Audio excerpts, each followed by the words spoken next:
It isn't right. It isn't fucking right. Try again. I can't. Try again, Roy. Howie, I can't. The machine. Roy says, his face in anguish. What does that mean? I stare at the defibrillator, but my mind is racing so much I can't read the words. Why won't it work? Make it work! No, look, manual override, we can do it again.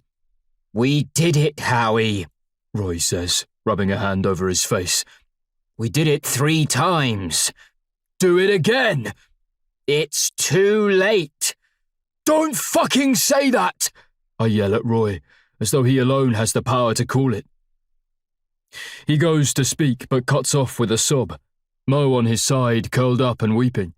Danny staring with wide, terrified eyes. Carmen still holding Reginald. Paula crying. Marcy crying. Tappy crying. Nick crying. All of them crying. And that rain keeps coming down into the floodwaters surrounding us. The only thing that Dave feared. The one thing that he couldn't ever defeat. I stare over the edge to the waters below, and never before have I felt so much hate inside of me. And it's a filthy hate too. A downright dirty, nasty, spiteful hate. Because we did everything asked of us.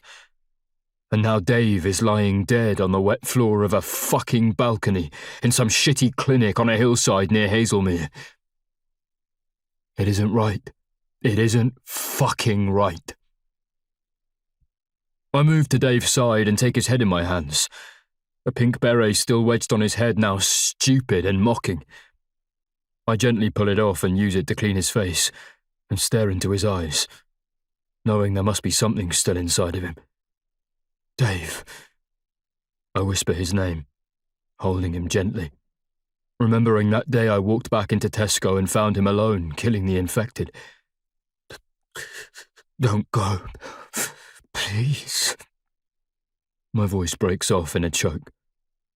Dave, please, I whisper again and nod and urge him to wake up.